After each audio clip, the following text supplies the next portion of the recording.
تو ہم اور آپ کو ہمیشہ جو ہے اس چیز کی تیاری کرنی چاہیے جو ہمیشہ کے لیے. آج ہم جو دنیا میں رہ کر کے سوچتے ہیں کہ ہم دنیا میں جو چیز کر لیں یہی ہمارے لیے کامیابی ہے، ہرگز نہیں. مسلمان کی کامیابی صرف اور صرف یہ ہے کہ وہ اپنے ایمان کو قبر میں سلامتی کے ساتھ لے جائے.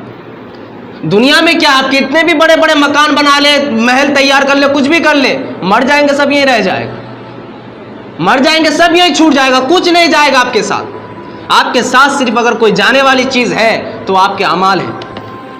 صلاح الدین ایوبی ایک بہت بڑے بادشاہ رہے، بہت بڑے بادشاہ اور بہت بہادر جنگجو، جنہوں نے اپنی تلوار کی بل بوتے پر دنیا کو ہلا رکھا تھا. جب اس کی موت ہوئی، جب وہ دنیا کو الوداع کہہ کر کے گیا، تو انہوں نے اتنا بھی سامان نہیں رکھا تھا کہ اس کے کفن کے پیسے موجود ہو. سلطان تھا، وزیر بنا، وزیر سے سلطان بن گیا، دنیا میں حکومت کرنے لگا، لیکن اتنی دولت وہ چھوڑ کے نہیں گیا تھا کہ اس کے پیسوں سے اس کے کفن کے کپڑے خریدے جا سکے.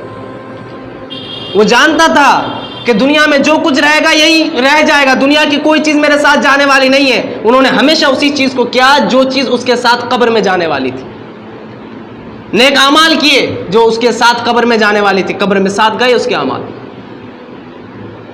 تو میرے عزیز دوست اور بزرگوں، دنیا کماؤ، اس میں منع نہیں ہے. دنیا کے جو معاملات ہیں، جو ضرورت کی چیزیں اس کو بھی کرو، لیکن یہ نہیں کہ دنیا کے چکر میں آخرت کو بھول جاؤ. اور دنیا ایک ایسی جگہ ہے کہ اگر دنیا سے دل لگا لیا تو آخرت سے جو ہے منہ موڑ لیتا ہے انسان. جس نے دنیا سے دل لگا لیا، اس کی آخرت کی جو جڑ ہے، ادھر جو اس کا رخ ہے وہ رخ بدل جاتا ہے. اس لیے کہ انسان جب دولت کی طرف نظر کرتا ہے تو آخرت کو بھول جاتا ہے. لوگوں نے دولت کے چکر میں منافق بنے، لوگ یہاں تک کہ کفر کرنے لگے دولت کے چکر میں. دولت کے چکر میں انسان نے کفر تک اپنے آپ کو پہنچا دیا. اب تاریخ اٹھا کر کے دیکھیں، حضور صلی اللہ تعالیٰ علیہ وسلم کے ساتھ کتنے ایسے لوگ تھے جو منافق بن کر کے تھے. کس کے چکر میں تھے؟ دولت کے چکر میں. دولت کے چکر میں کفاروں سے معاہدہ کر لیتے اور حضور کو دھوکہ دیتے. دولت کے چکر میں انہوں نے اپنے آپ کو کفر میں ڈال دیا. تو اسی لیے یہ دولت جو ہے یہ بڑی بری چیز ہے دیکھی جائے تو. جو سنبھال سکے اس کے لیے تو ٹھیک ہے، ورنہ اچھے اچھے انسان کو یہ کفر تک لے جاتا ہے، گناہوں کے اڈے تک لے جاتے ہیں. جس کے پاس پیسہ وہ عیاشی زیادہ کرتا ہے، جس کے پاس پیسے نہیں وہ عیاشیوں کی طرف نہیں جاتا. یہ پیسہ استعمال کرنے والے کے اوپر ڈیپینڈ کرتا ہے کہ وہ استعمال کیسے کر رہا ہے. ورنہ بہت سارے لوگوں کو ہم نے دیکھا ہے کہ یہ پیسے جو ہے ان کو گناہوں میں مبتلا کر دیے لے جا کر کے. یہی پیسہ تھا کہ لوگوں کو برباد کر دیا. آج لوگ کہتے ہیں کہ پیسہ کے بغیر کچھ نہیں ہوتا، پیسہ ہی سب کچھ ہے. کہتا ہے کہ پیسہ بولتا ہے. دولت پھینکو، پیسے پھینکو، اپنی عمر کو بڑھا کر کے دکھاؤ. دولت پھینکو، پیسہ پھینکو، اپنی موت کو ٹال کر کے دکھاؤ. دولت پھینکو، پیسے پھینکو، ماں کی محبت اور سچی محبت کو خرید کر کے دکھاؤ. دولت پھینکو، کروڑوں پھینکو، اپنی صحت، اپنی باڈی کو بنا کر کے دکھاؤ. نہیں لا سکتے یہ ساری چیزیں. پیسہ سب کچھ نہیں ہوتا، ہرگز نہیں ہوتا. یہ دنیا میں غلط فہمی پھیلائی گئی ہے کہ پیسہ ہی سب کچھ ہوتا.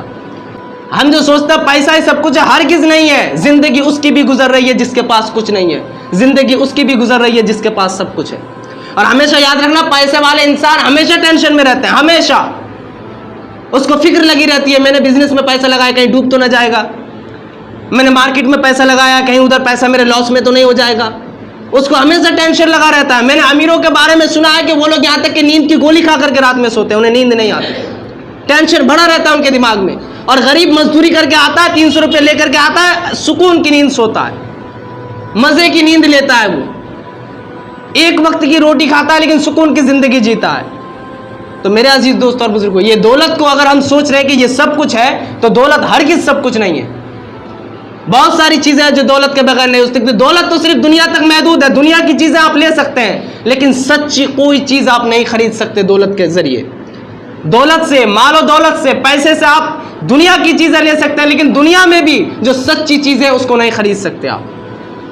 یہ ہم لوگوں کے اندر غلط فہمی ہے کہ دولت سب کچھ ہے. اس لیے آج ہم دولت کے پیچھے بھاگ رہے ہیں، آخرت کے پیچھے نہیں بھاگ رہے ہیں. دولت کے پیچھے بھاگ رہے ہیں، علم دین کی طرف نہیں بھاگ رہے ہیں.